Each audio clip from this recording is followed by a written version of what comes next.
you guys can go really they've started. They're still not quite there. They haven't finished yet.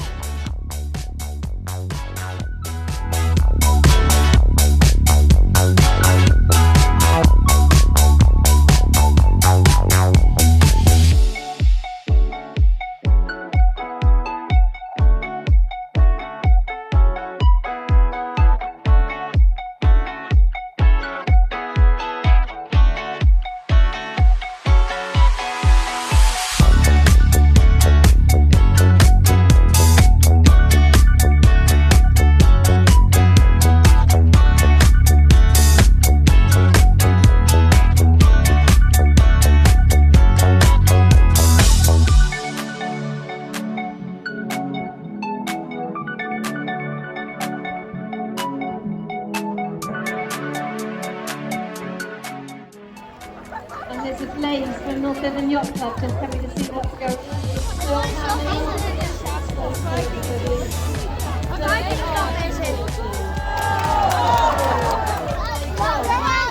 It's a shark attack.